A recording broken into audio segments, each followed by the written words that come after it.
Welcome back to another episode of What is Truth. It is good to be back in the studio. I enjoyed the bush last time, but it's also good to be back in the studio. How are you? I'm well, thank you. Yeah, there's always something different to nature. Just sitting there outdoors, enjoying the fresh air, the sunlight, and all of those important things. But being back in the studio, it's also very exciting. It is. It's almost like we had a nice little break in the bush. You know, we spoke about health and all of that. I really enjoyed, discussing those elements as well. But today we're back in full force, I would say. Hey? Well, this is one of the questions I've been hoping for because it's such an important topic, and people need to study this and understand what's it all about. It's definitely a question we've been waiting for. Yeah, and finally, someone has asked the question. We've answered this lady before with another question. So I think let's dive right into it and see what it's all about. Hello again, Robert and Marlo. This is Roxy again, and I have more questions for you to answer on your platform. And I know you touched on this a little bit in one of your episodes about no buy, no sell, but it wasn't really gone into. So my question is, what is the mark of the beast? Who is the beast, and what is his mark? We all know that there are many ideas floating around out there for centuries now on what the mark of the beast is. Is it somebody going to have 666 written across their forehead? Is it a chip that they insert in your hand? There's all kinds of rumors and ideas and false doctrines about this, and it's time we clarify this because it's so important that people know what the mark of the beast is. And the Bible is so simple that a child could understand it. So if you will please answer this question. I know that heaven will appreciate it because this is something that we really, really need to talk about. Thank you, and God bless you. And I'll probably be seeing you again soon with more questions. Thank you, Roxy, for that detailed question. And yes, I believe if we follow the guidelines that God has given us in terms of how we should study the Bible, and if we ask the Holy Spirit to be present while we're studying the Bible and ask Him to help us, I believe that a child could understand this. Yeah, and the mark of the beast is obviously a very important topic. It's the final test that will come upon this earth, and it's not just about avoiding this mark, whatever it is. Our lives should be in order before, it's not about identifying the mark and your life is not in order and you're just going to bypass the mark and you'll go to heaven. Hey? It's about your life. Your lives should be in order and right with God, and we should always be reading and asking God to guide us and for discernment, so that we will be able to stand when it becomes hard in the last days, when the tribulation is upon us. Yeah, that's so true and very important. You can know what the mark is, but if you don't understand everything around it, if you don't look at your life and see what's going on, why you're living a certain way, and etc., then the knowledge of what the mark of the beast isn't going to do you any good. You need to know why and how and what's the whole thing behind it in order for you to say, okay, I want to accept it or I don't want to accept it.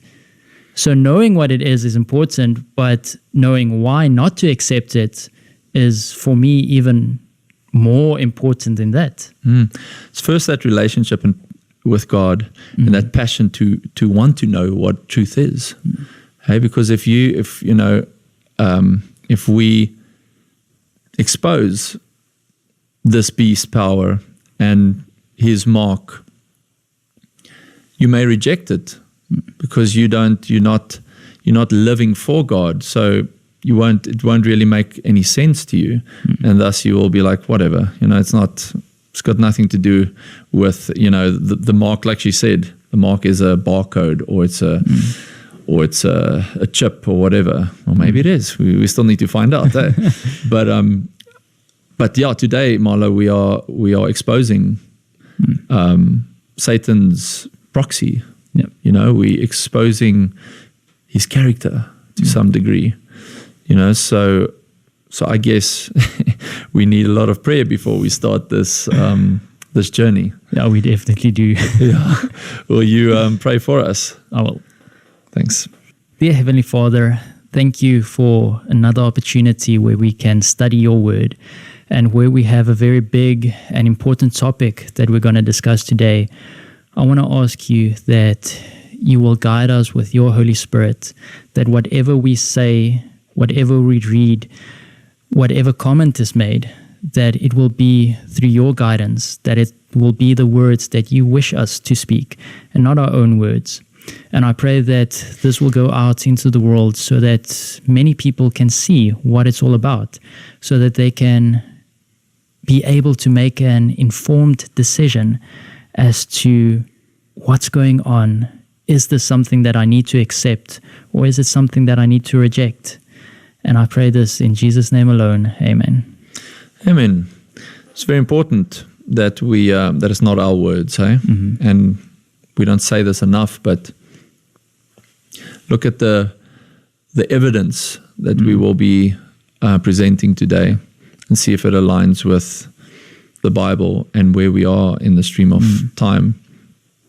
So, I hope all of you will go on this journey with us, because it's definitely not going to be a one episode journey. We obviously, the question was, what is the mark of the beast? Okay, well, we need to understand what the mark is, but wait, what is the beast? Who is the beast? Yeah.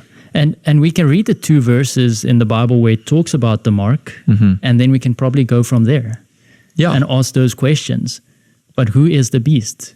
Like you said, why does he have a mark? What's the purpose of that? Yes, and we'll dive quite deep into this, because I believe it's very important. And as you all know us, we like to really dive deep into questions and to the Bible, and see what complementary and supportive documents say about this topic. But I guess let's start off with Revelation 13 verse 16. Yes, and we're going to read so many Bible verses today. I want to encourage everyone who's watching, who's listening, to also grab your Bibles and to study along with us. Yeah, we would like to go step by step, and starting in Revelation 13, where the beast is spoken of, and cross-pollinating with other books in the Bible is what we are going to do today. Yeah. So, cool. Revelation 13:16. And he causes all, both small and great, rich and poor, free and bond, to receive a mark in their right hand or in their foreheads, and that no man might buy or sell save he that has the mark or the name of the beast or the number of his name. Here is wisdom. Let him that understands count the number of the beast, for it is the number of a man, and his number is 666. Yeah, so it's interesting to note, first of all, and we'd like to go through this line by line, that all walks of life, anyone out there, both small, great, if you had many riches or you were poor, whatever the case may be, they can all receive a mark in the right hand or in the forehead. So don't want to go too deep, but usually your right hand is your hand that you do most of your things with. If you're not left-handed, I guess it's predominantly right. And it's basically your actions. So there's an action. You either get the mark through an action, whether you believe or not, whether something is right or wrong, maybe through because of fear or deceit or whatever, you execute and you receive this mark, and then can either be on your hand or on your forehead. Yeah. So what's interesting is the either. So it can be in one or the other one. So it doesn't have to be in both. Yeah, So- exactly. And your forehead is you believe the lie of the serpent. Whatever this is, the mark, you believe it, and you've been so deceived throughout your life, and you haven't given your life to God, so you don't actually know what truth is. You've never learnt or never asked God to lead you. Yeah. So you believe the lie. And the choice that you make is going to have consequences. You are going to be affected. And we see those consequences in Revelation 14 as well, what it says there, when we do accept the mark and worship the beast. Correct. And just before we get to 14, obviously it says that no man might buy or sell. And that's what Roxy was talking about. Yeah. We discussed it briefly last time. But this is the result of disobeying the powers that be. And there will be economic consequence to this, and if we are not rooted and we don't have a foundation, which is Jesus Christ, then we are going to really struggle to not buy or sell, not have any food. Who's going to take care of us? That's a faith that of Jesus, that one needs to really inherit. And it's interesting when we get to this topic, because you will get a lot of people in the world out there who says, but no, this isn't going to be true. There's not going to be something like that because you have human rights and no one will be forced Fifth to do Amendment. this. Yes. All of that. And we look after one another, etc., whatever the excuse may be. And then I just think back a couple of years ago where there was this pestilence that came into the world, and all of a sudden, overnight, everything was shut down. You weren't allowed to go to the shops unless it's essential. You're not allowed to go to work unless it's an essential work. So basically, the governments of the world shut down the entire world in a matter of days. No one saw it coming. No one saw it coming. So if that can happen, then why wouldn't there be something like this where there's a mark that is going to be implemented that has the same effects as what happened a couple of years ago? It's so easy. It can happen overnight, and they can call a national emergency. They can override authority. They can institute martial law and all these things, and that happens overnight. I remember just being shut down 6 years ago. I was like, how did this happen so quickly? Yeah. Hey? There was, before that, before the pestilence, I would never have thought that you won't be able to drive from A to B. How's that possible? How are you going to close everything? It's, we don't actually understand how easy it is for the powers that be to control us. Especially economic-wise. How can they shut down this factory or that factory or whatever because the country's economy isn't going to be able to handle it? Well, it happened for a couple of months where people couldn't go to work. Yeah, and don't believe a lie. CBDC, all of this. No, it's great. It's there because of theft. To avoid theft and all of that. Think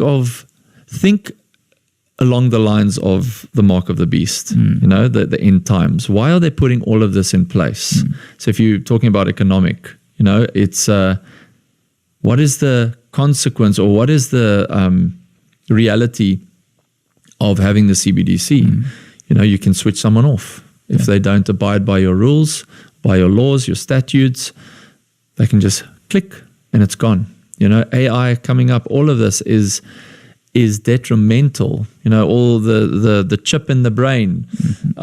What is it called again? The Neuralink. Neuralink, yeah. So they can, that's great. They make it sound so great because you can now heal maladies and paraplegics and all of that. But think about the consequences. Think about why Satan will introduce all of these things into the world.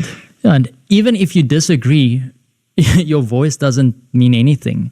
You can disagree, but they just continue with whatever they have implemented. And as soon as they have enough people that wander after the beast, as it says in Revelation, and they agree with what they say, then they can just call on natural law. You know, they just, you don't, like you said, you don't, your voice is no longer heard by anyone. And then there's a small minority called the remnant that will be persecuted in the last days because they are different from the rest. The rest have been so deceived that they believe a lie. Yeah. And the remnant has nowhere to go but trust in God. Yes, and on that note, let's just read Revelation 14:9-12. And the third angel followed them, saying with a loud voice, If any man worship the beast and his image, and receive his mark in his forehead or in his hand, the same shall drink of the wine of the wrath of God, which is poured out without mixture into the cup of his indignation. And he shall be tormented with fire and brimstone in the presence of the holy angels and in the presence of the Lamb. And the smoke of their torment ascended up forever and ever. And they have no rest day nor night, who worship the beast and his image, and whosoever receive the mark of his name. Here is the patience of the saints. Here are they that keep the commandments of God and the faith of Jesus. We should have bolded that last line as well, hey? Commandments of God and the faith of Jesus.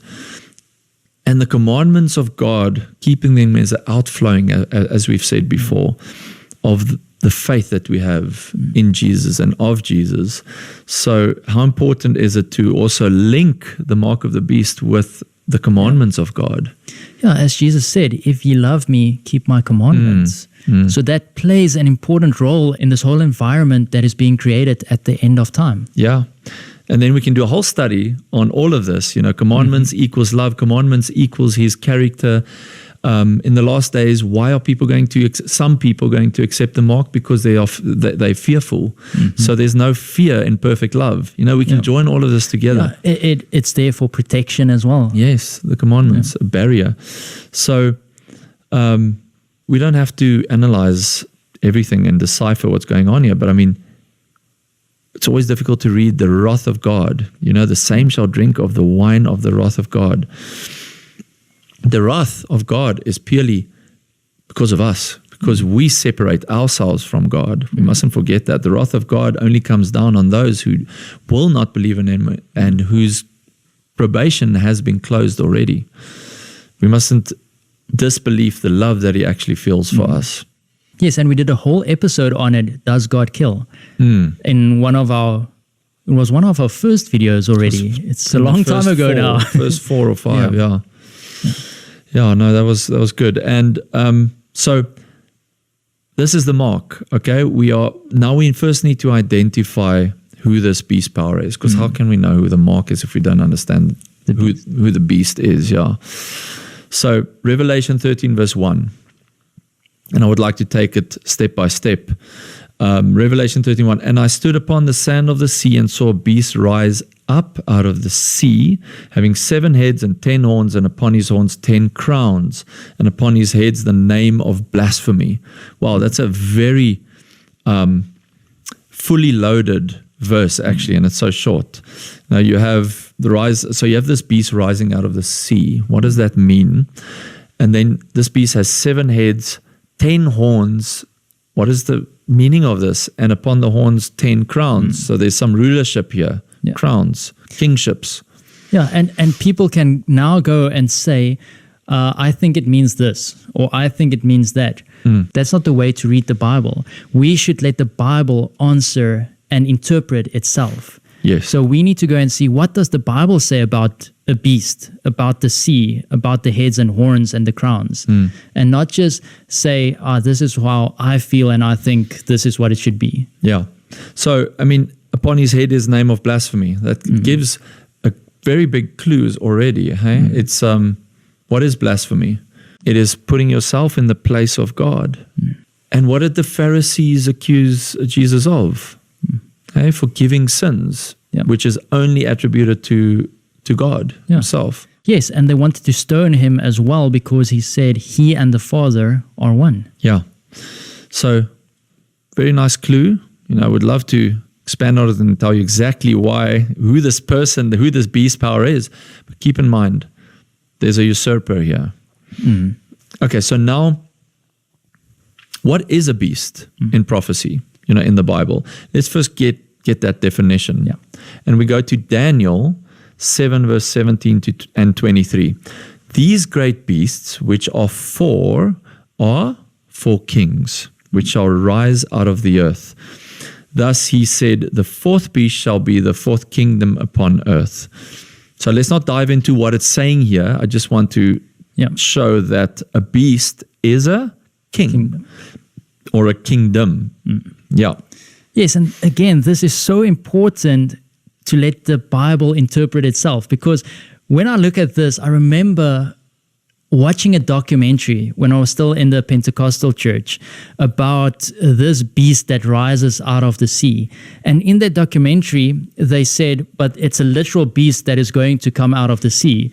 And I'm like, okay, that is going to be pretty amazing and scary at the same time, because how is this going to look? It's something completely different. You have no idea how that actually is going to look. And then I thought, but in that time where I was in the Pentecostal church, this wasn't really explained to you. There wasn't really Bible studies going through Revelation and Daniel and things like that. And I got most of my information from documentaries, or for instance, the movie that they made, Left Behind, that was based off a novel and not a thing based on the Bible. So that's what they do over there. They fill you with something that seems plausible, but when you actually study it out and you do a study like this and see that the Bible is interpreting itself, you realize, okay, but that's not true, all of those things they tell you. Sure, then it explodes. Yeah. Hey? Because, and that's what's interesting is I grew up primarily in the Seventh-day Adventist church, and you didn't, so you have this different angle. I've always known who the beast is since I grew up and I was in the church, and you came with all these different ideas and ideologies. Hey? Yeah, where you had no idea that a beast actually means a kingdom. Yeah, exactly. It's like, because you've never learned how to hear a little and there a little and read it in that way. No. And it was never actually meant, and that's what the other churches say, to be understood, really. Isn't that true? The book of Revelation. Yeah, they almost see it as a fiction type of story book. Or a closed book. Like later on, we will be shown what it actually means and how to interpret it. So why are these books like Daniel and Revelation written in symbolism and things like that? Because, let's take Daniel, for example. If he wrote all of this down and made it plain, 100% plain, what would have happened to these writings if they were reading this? Let's say Babylon is reading these writings of Daniel, and it's made plain as to what is going to happen and what is going to happen to Babylon and all of that. They may take it away and destroy it. So it was also written in symbolism so that it was kept intact over the years. It also adds another layer of authenticity. Because now you have someone in Daniel saying something that opens the door for something else in another place in Scripture. So this isn't something that can be thought out by a human being. This shows that the Scripture was divinely inspired. Exactly. And it motivates us as the reader to study the Bible. And it's for those who really put an effort in to understand the Word of God, to understand what's happening and to share it with others. And I guess, like I said, there's a little bit of cryptic, it's a little bit cryptic, but it's also to preserve it over time.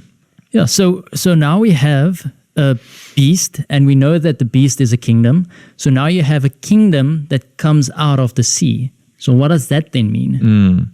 So let's allow, again, the Bible to explain this to us. Revelation 17:15, and he said unto me, the waters which thou sawest, where the horse sitteth, are peoples and multitudes and nations and tongues.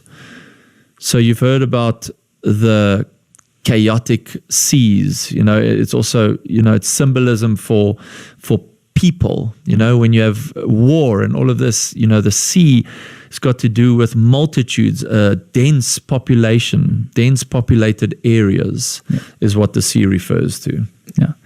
Yeah. So then this means when we look at Revelation 13 verse 1, that there was a kingdom that came out of a place where there was a dense population on this earth. So we have two clues. This beast power is going to speak blasphemy against the Most High. There's going to be blasphemy written on its head. And it comes out of a dense population. Okay? So we're getting there. But the second part of 13 verse 1 says, it also has 7 heads and 10 horns, and upon his horns 10 crowns. These 7 heads refer to the powers that governed and influence this beast power who we're trying to establish over time. Yeah. That's what the 7 heads denote. Yeah. And what's also interesting for me is this beast that we're talking about in Revelation 13 that's described here with the 7 heads and the 10 horns and the crowns. You also have a similar beast in Revelation 12 and 17 that's described the same. Yes. 7 heads and 10 horns. But there's a change. But there is a change, yeah. Yeah. And so let's go back to Revelation 12, verse 1 to 6, and we read. And there appeared a great wonder in heaven, a woman clothed with the sun and the moon under her feet, and upon her head a crown of 12 stars. So this woman clothed with the sun. So what is a woman in prophecy? Well, the Bible clearly shows us as well. One verse, for instance, that we can have a look at is Jeremiah 6 verse 2, which says, I have likened the daughter of Zion to a comely and delicate woman.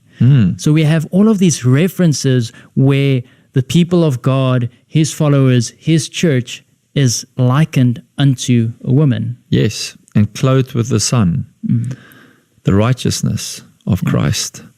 So it is his church.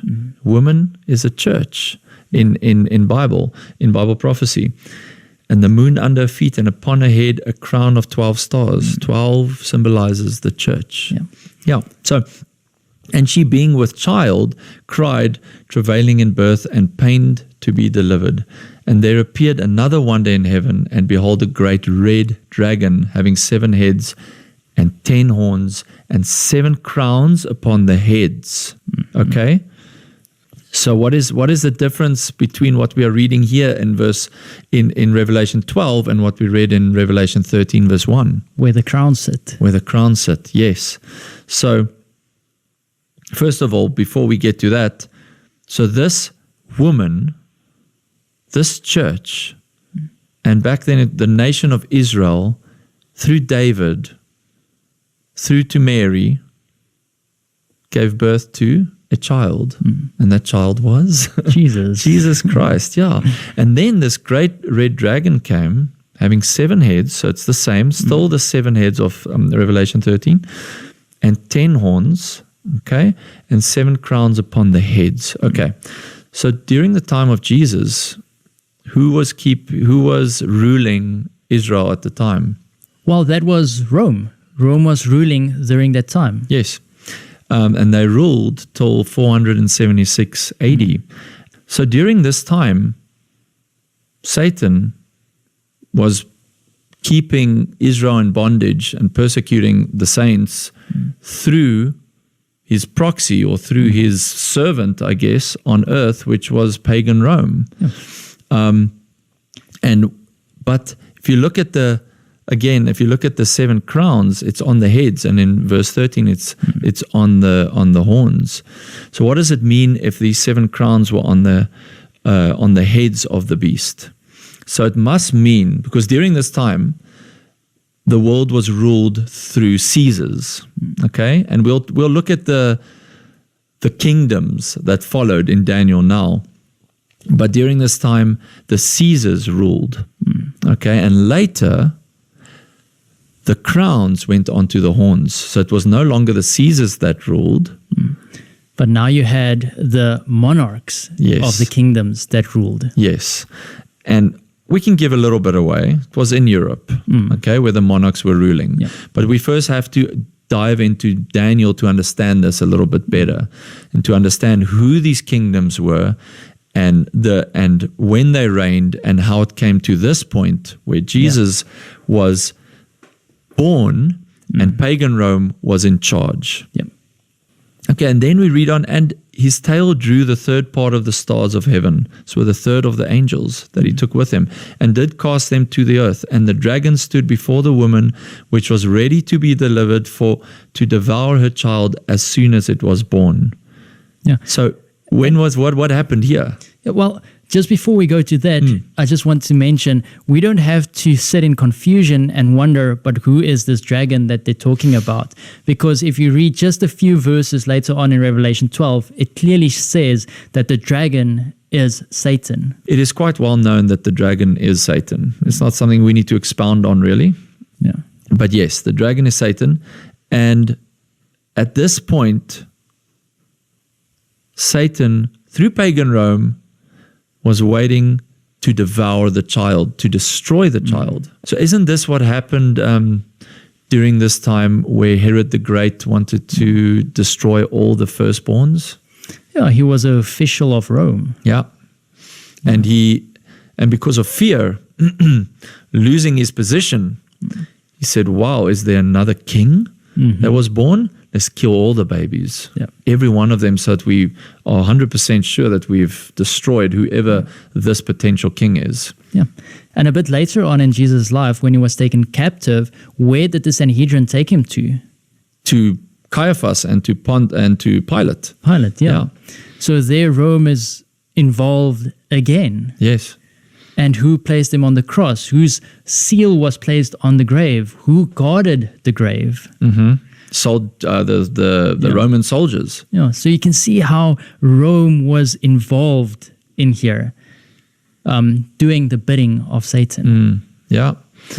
And she brought forth a man-child, we read on, who was to rule all nations with a rod of iron, and her child was caught up unto God and to his throne. This was after his death. He went back to the Father because he had no sin in him, and he had life in himself to resurrect. And the woman fled into the wilderness. So come on, this is the picture, the woman, the church was persecuted. 70 AD happened, rebellion against Christ, and some of them obviously fled between the siege of Cestius and Titus. Titus came there. He put a standard in the holy place, and it was a terrible ordeal. Parents ate their own children. Children took food away from their mothers. It was chaos.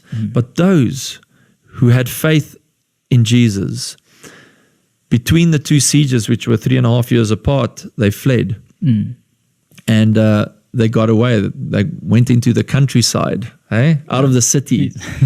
The woman fled into the wilderness. And this is not just during that time, but there was a lot of developments after the 70 AD, and you can read also in all the churches, Ephesus and Smyrna and Pergamos and all of this, the timelines, 30 AD to 100 AD was the first church, and then you have 100 till 313 AD, which was Smyrna. And God had nothing against Smyrna because they were persecuted heavily, and it formed their character. It strengthened them as a church. But I don't want to go through all the 7 churches now. But the third church is important, Pergamos, because they compromised. And they fled into the wilderness, and you have your Valdenses, and you have your Albigenses, and your Huguenots, and all those during a time of big trouble during the Dark Ages and all of that. So that's what happened, where she has a place prepared of God, that they should feed her there 1,260 days. That is 1,260 days. We'll get to that. We don't have to discuss that now, but that is a time prophecy for how long the woman fled into the wilderness, and we'll see why. Yes, that's quite a prominent time frame because it comes up a few times, and we'll get into it, like you said. In different ways. Yes. And when we go on and read the second verse of Revelation 13, it says, And the beast which I saw was like unto a leopard, and his feet were as the feet of a bear, and his mouth as the mouth of a lion. And the dragon gave him his power, and his seat, and great authority. So now we have a few more animals being incorporated into this beast that we see. Yeah, and that's another clue. Yeah. Blasphemy, out of the sea. And now we also read here the dragon gave him his power. Remember we said earlier the dragon gave pagan Rome his power to persecute the child, the Son of Man, Christ. But he couldn't. Obviously, Jesus escaped that death decree. But yeah, so again, we're getting closer. Think about it. So if God gave pagan Rome that power and his seat and great authority, who is this beast power? But they're giving us clues. And these clues that we have here now in verse 2 will take us directly to Daniel. Why Daniel? You know, if we read in one of the most prominent books in the Bible, Matthew 24, it mentions Daniel. And it says in verse 15 to 16, when ye therefore shall see the abomination of desolation spoken of by Daniel the prophet stand in the holy place, whoso readeth, let him understand. God wants us to understand this. Yeah. And the abomination of desolation is something we won't discuss now. It's linked to the mark of the beast. But remember, Jesus said, your house is left unto you desolate. And what did that mean? Well, basically, because of his people, his church, rejecting him and turning away from him, he said, there's other people who's going to search, who's going to come to me. And that nation that was placed to be a light for everyone in the world isn't going to be the light anymore. Yeah. That's going to be shifted to spiritual Israel. Spiritual Israel. Yes, yes. So exactly what I wanted to hear. They were void of Christ. And if you're void of Christ, you are separated from Christ. And then things happen and you can't explain, like what happened in 70 AD. They were void of Christ. He said, your house is left unto you desolate. They had no more connection with God. Only a few of them. I wish I knew the exact number that flew between Cestius and Titus, the sieges. But yeah, so let's go to Daniel and see if they can give us paint this picture more clearly for us regarding these beasts. Yes, Daniel is a great place to go to. And the reason why Jesus also speaks about Daniel in this chapter is because it is pertaining to the end. It is pertaining to end time events. Yeah. So that means when we want to study the things that's going to happen in the end, we need to look at Daniel as well. Yeah. He gives us a chronological order of what happened because he was in Babylon. Yeah. So in Babylon, that's where his reference was, Babylon, and he looked forward. Yeah. You know, where the seal at the end will be opened. There's only one that can open that seal, and that's Jesus Christ. But that's not our study today. Yes. So Daniel gives us the key to understand all of the other prophecies in Revelation concerning the end time. And Daniel initially didn't understand even these prophecies that were shown to him in vision. You know, so he had to go through a lot to actually understand these prophecies well. So we are thankful to him, obviously for God showing him, but also for him writing this down and showing us this prophecy, because this is key. Yeah.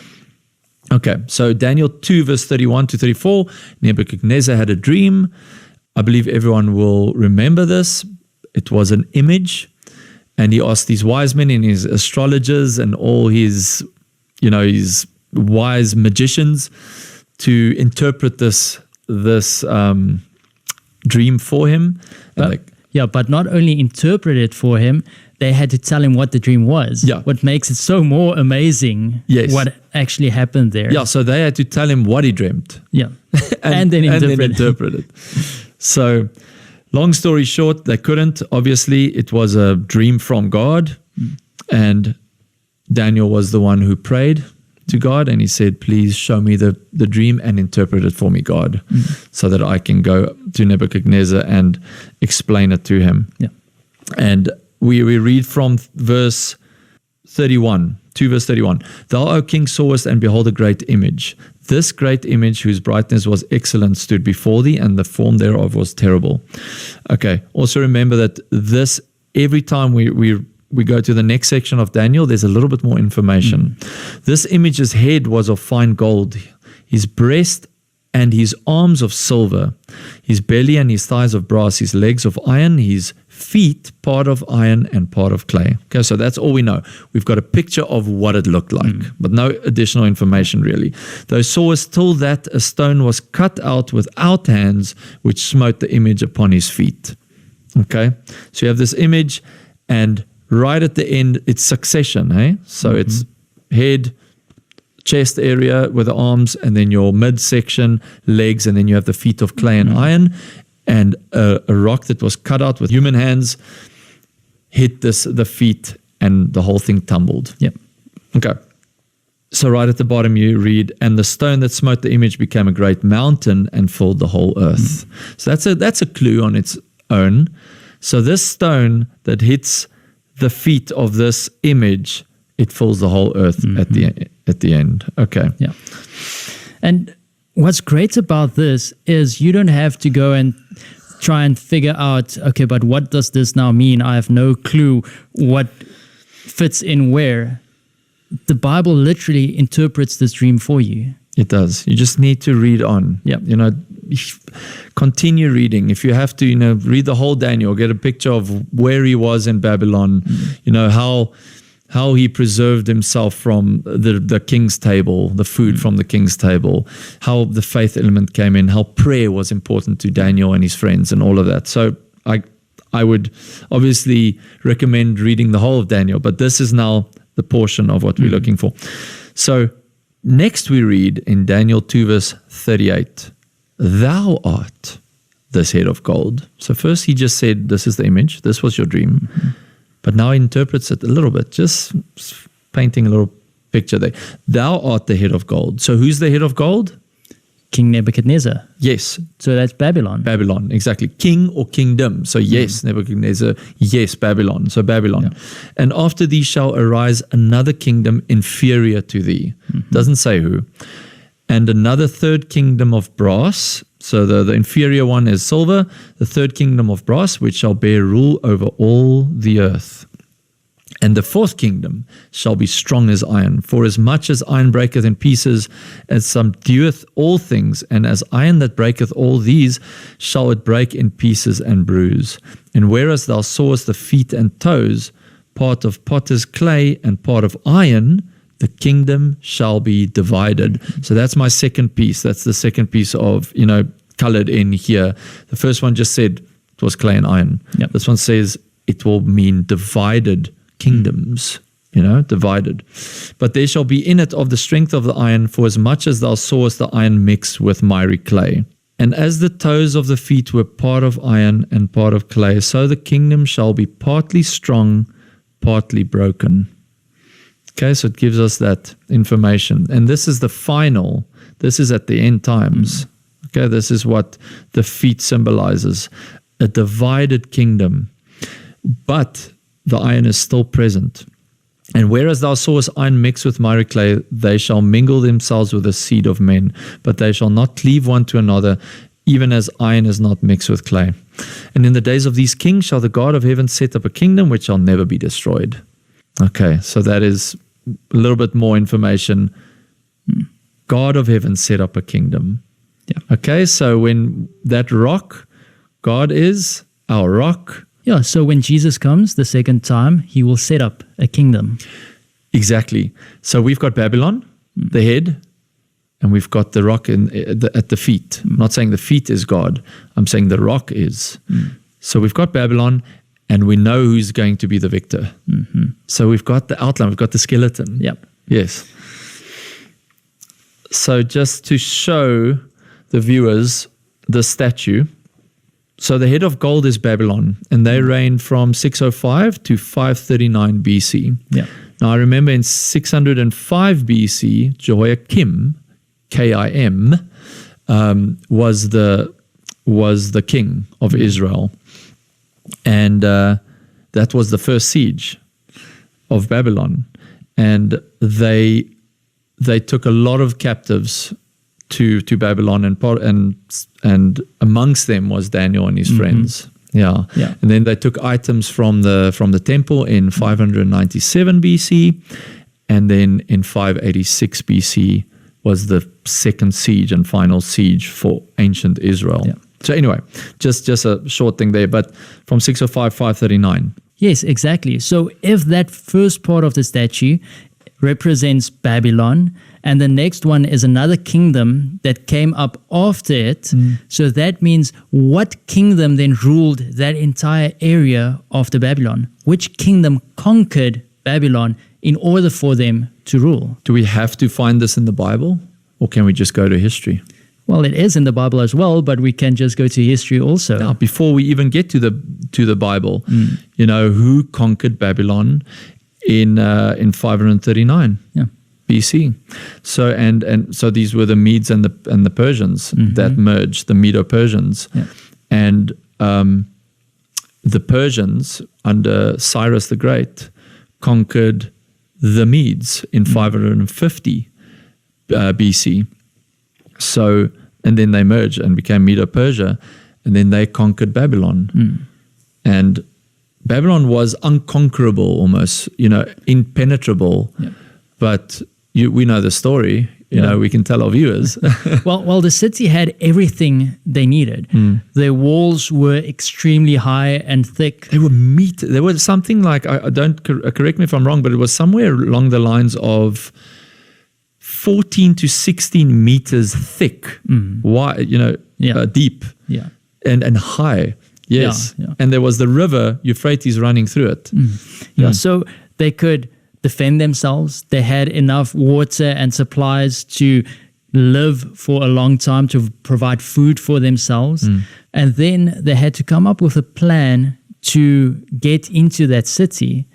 So what they did is the Medo-Persians diverted the river, and they went through the gate that was at the river, and they walked in and they conquered the city. Yeah, the gate was open. They left it open because they were all inebriated. They were drinking, they were celebrating, and they used the utensils and the cups from the temple of gold and all of that. And there was written on the wall, God wrote with his finger, what was it? Mene, mene, tekel, Upharsin. Upharsin. Yes. And then the gods left the gate open. They were enjoying themselves so much, and then the Medes and the Persians got in there and they conquered Babylon. Yeah. And it's interesting. It was silver. It's an inferior metal in terms of costliness, in terms of its cost, but it was a harder metal than gold.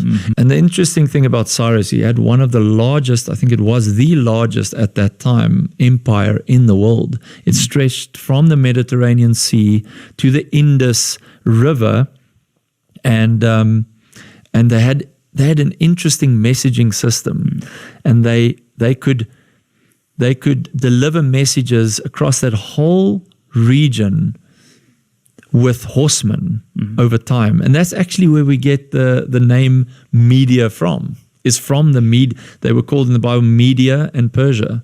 Media, Persia, Medo-Persian. And we can move this along. After Medes and the Persians, they reigned till 331 BC. The swift killer came along, Alexander the Great. And he was Greece. And he conquered them in 331 BC. I mean, he was young. He was 32 years old. But he also had a massive empire. It's also spanned from Greece to India, connecting East and Western cultures. And we know about Greek mythology. And we may divulge into that in our next episode as well, a little bit into Greek mythology.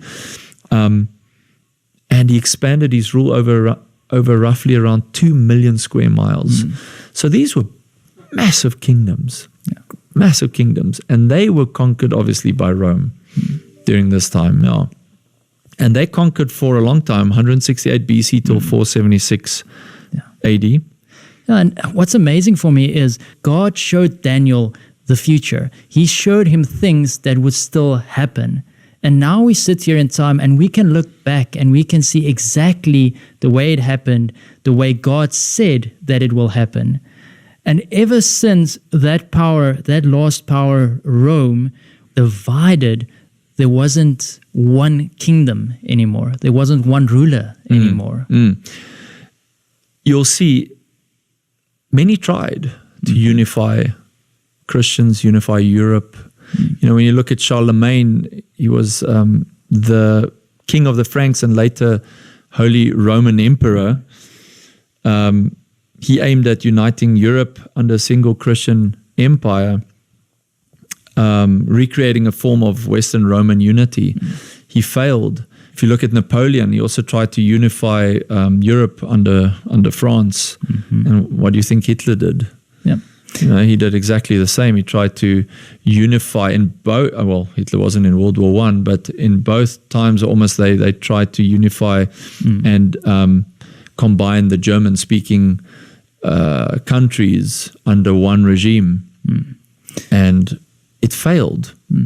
You know, he won't allow it to succeed. Yeah, and Napoleon was successful. He was busy doing everything and busy conquering, and then Waterloo happened. Hitler was doing the same. It was amazing how he was busy conquering the countries surrounding Germany, and all of a sudden he decided to divide his troops, things he said he wasn't going to do. Yeah, and he went into Soviet Union. Yes. And then they came from, he was divided. Yeah. Exactly. And then he failed. And back to the feet, while we're here, they are divided, but they are seeking unity. And it may seem in the last days, right at the end, that there will be unity, but it will be incredibly short-lived. And then Jesus will come. Yeah. And if we jump to Daniel 7, verse 3 to 8, it gives us more information as to these beasts. Yeah. Okay, and it says here, and 4 great beasts came up from the sea, diverse one from another. Okay, so they all came out of populated areas. Okay, 4 great beasts. So who are they? We've just mentioned all 4 of them. The first was like a lion and had eagle's wings. Okay, the logo or the symbol, whatever, for Babylon was a lion. Okay, had eagle's wings. It was majestic. I beheld till the wings thereof were plucked, and it was lifted up from the earth and made stand upon the feet as a man, and a man's heart was given to it. And behold, another beast, a second, like a bear, and it raised up itself on one side, and it had 3 ribs in the mouth of it between the teeth of it. Okay, so the 3 ribs, they conquered Babylon, Lydia, and Egypt during this time. And what's also amazing is how it says it was raised up on one side. So this shows how accurate the Bible is also, because the Medes and Persians weren't equal. No. One was stronger than the other one. And Cyrus here it is was depicted. The Persian was above the Medes. Yeah. That's it, exactly. And they said thus unto it, arise, devour much flesh. After this I beheld, and lo, another like a leopard, which had upon the back of it 4 wings of a fowl. The beast had also 4 heads, and dominion was given to it. Alexander the Great, Greece, 4 wings, 4 heads. 4 heads were the 4 kings of after Alexander the Great died.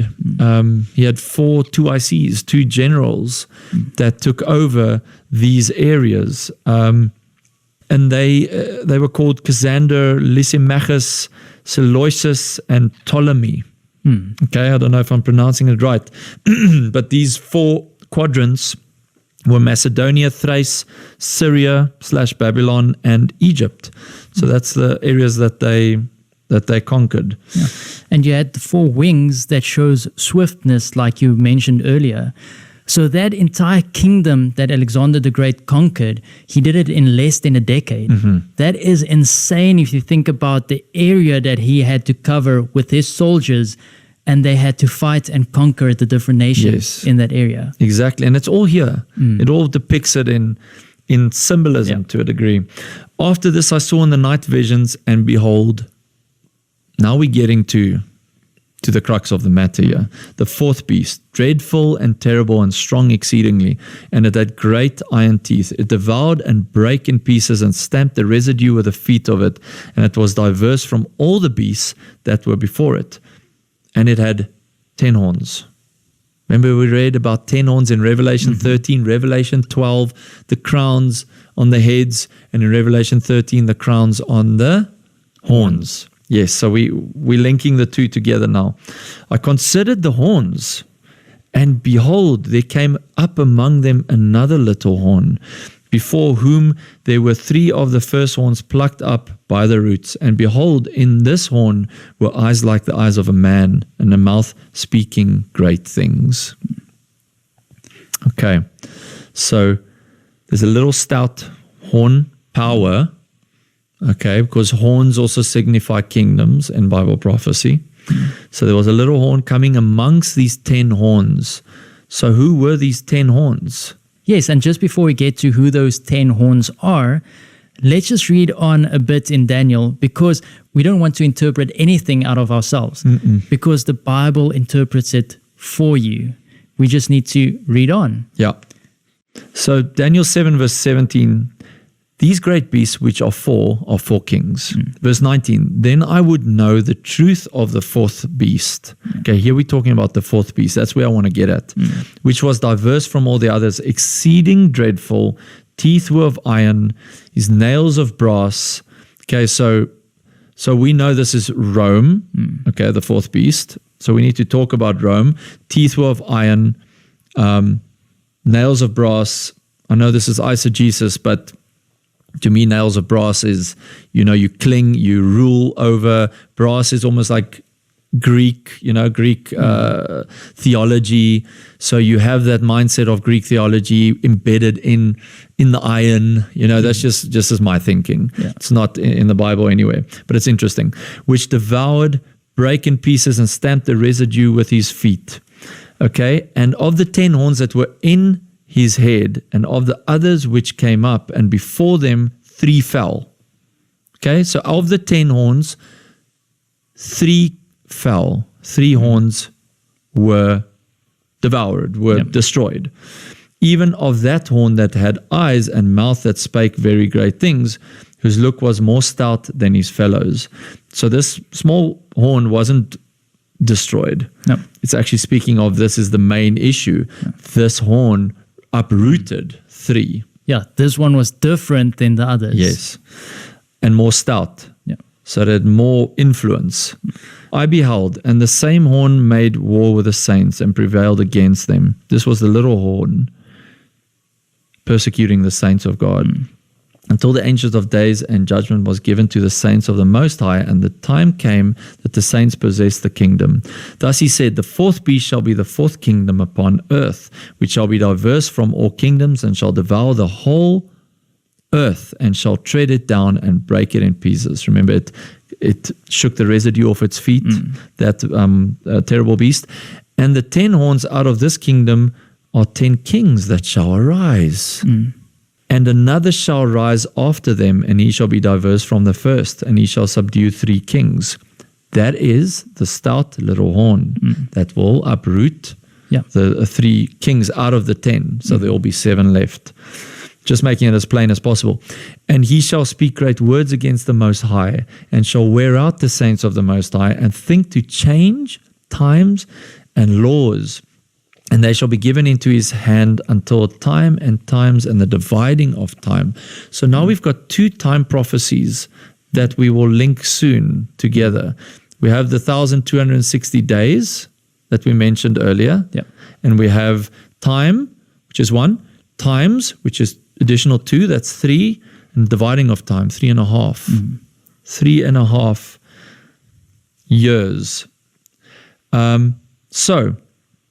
So what is the picture? Paint the picture for me here, Marlo. So basically, after you had Rome, after you had that kingdom of iron that was ruling basically everything, that divided into 10 different nations with 10 different kings. Yes. And those 10 kingdoms were the Visigoths, the Franks, Burgundians, Lombards, Suevi, Anglo-Saxons, the Alemanni, the Ostrogoths, the Vandals, and the Heruli. So these were the 10 kingdoms that formed, the 10 kings. And the 3 of them were uprooted. So the Ostrogoths, the Vandals, the Heruli, those were uprooted. And they were completely destroyed and obliterated. We don't know much of them. All we know is what the conquering power tells about them. And can we believe that conquering power? Well, that's up for a lot of debate. Yeah. I don't think so. Well, seeing that it's close to the beast power, I don't know if one could just believe what they say about them. Obviously, these 3 kings or powers threatened this little horn power. Yeah. So he wanted to get rid of them.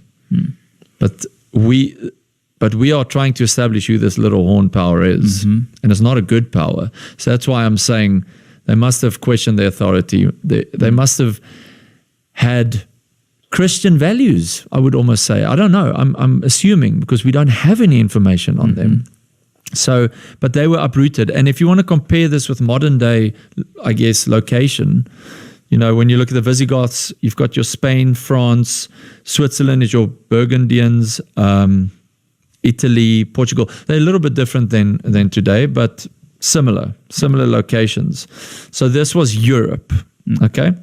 So you had 7 major horns or kings left after those 3 were uprooted. And obviously this little stout horn kept on growing and established itself amongst them. Yeah. Yes. Yeah. So the Bible also shows us exactly who the second and the third kingdom was after Babylon. Yeah. Just to show that it's there. We don't want to go into too much detail. But in Daniel 8:3 it says, "Then I lifted up mine eyes and saw, and behold, there stood before the river a ram which had 2 horns. And the 2 horns were high, but one was higher than the other, and the other came up last." So it's the same as the bear that was higher on the one side. It's the same thing. 2 horns, Medo-Persia. One is more stout than the other. And then we'll just read the bolded areas in Daniel 8, verse 5 to 12 and 20 to 21. The goat. So there was a goat that came to ram this ram, okay, to destroy this ram. What does it say about the goat? So I'm going to preempt, or I'm going to say already, this is the kingdom after the Medo-Persians, which is Greece, okay? The goat had a notable horn between his eyes, and he came to the ram that had 2 horns, Medo-Persia, which I had seen standing before the river, and ran unto him in the fury of his power. Okay? He smote the ram in verse 7 and brake his 2 horns, and there was no power on the ram to stand before Alexander the Great. That's basically what it was. Verse 8, therefore the he-goat waxed very great, which he did. In history, the great horn was broken, and for it came up 4 notable ones. Okay? So we've got this picture of what's going on. Yeah, previously it was the 4 heads of the leopard beast. Now you have 4 horns. Yes. It's a different vision, just to prove, to show them exactly, who these powers are. And if we go down to verse 20, the ram which thou sawest having 2 horns are the kings of Medo-Persia. Okay, and the rough goat is the king of Greece. And the great horn that is between his eyes is the first king. Yeah. So basically, the only thing that you don't know about that statue is who is the kingdom of the Greece. But because it was set up so nicely that you can see from history for yourself that it is no other than Rome. Yes. No other power can take that place. There's no other power, yes. And Marla, we left out verse 9, which just refers to Rome. We can just quickly read there. And out of one of them came forth a little horn. And this is out of the 4 winds, which waxed exceeding great. So it's again exceeding. Every time it says exceeding was Rome. Toward the south, toward the east, and toward the pleasant land. So remember, this kingdom, Rome, came from the west. And it conquered Egypt to the south, and Asia Minor and Syria to the east, and obviously the pleasant land, which was Judea, which was Israel.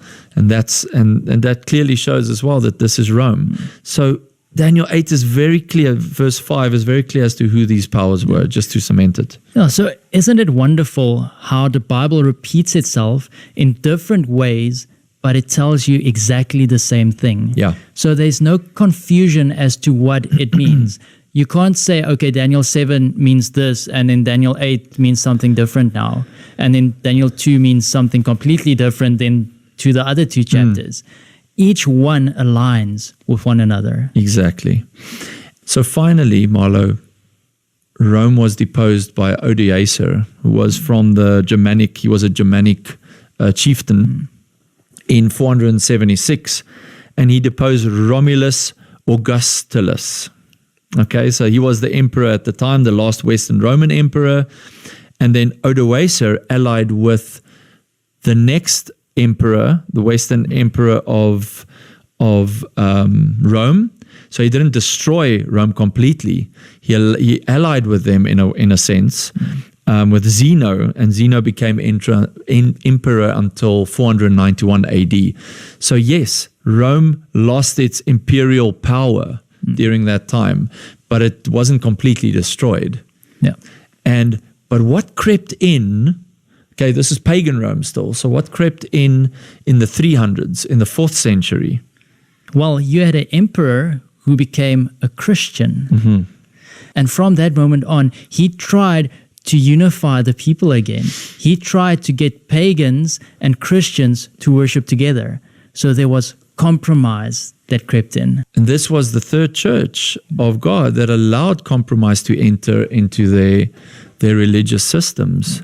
And Constantine obviously started making laws, and like you said, and brought paganism into this garb of Christianity, and completely distorted true Christianity during this time.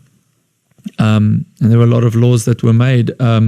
So during this time with Constantine, and how paganism and Christianity evolved together. Obviously, he convened at the Council of Nicaea.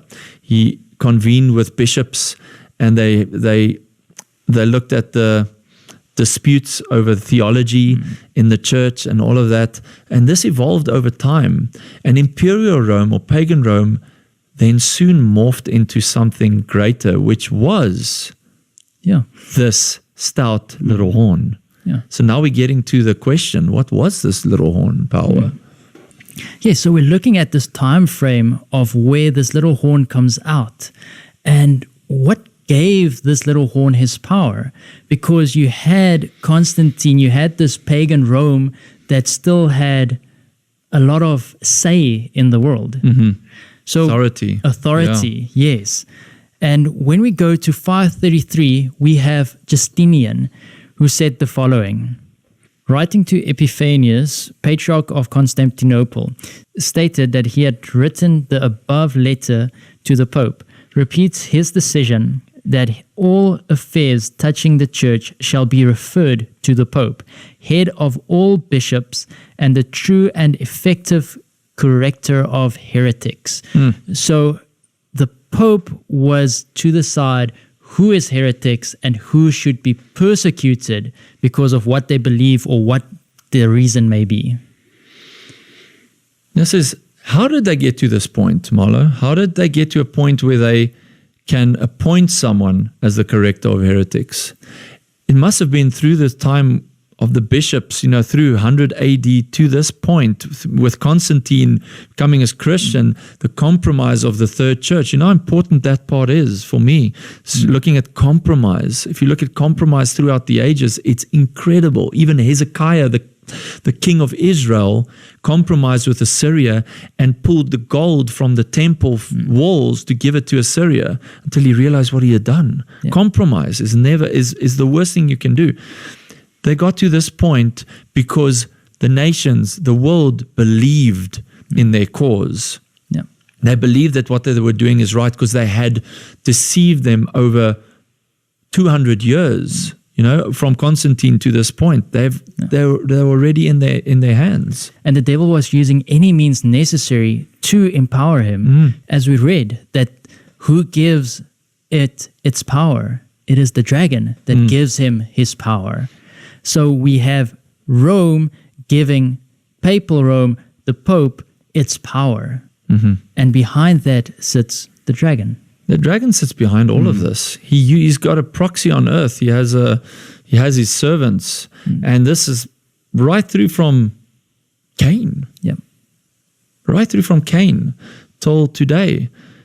Till where we are today, he has been using his people to destroy the world, to deceive the world, to create fear, and to dominate the people of God. Yes.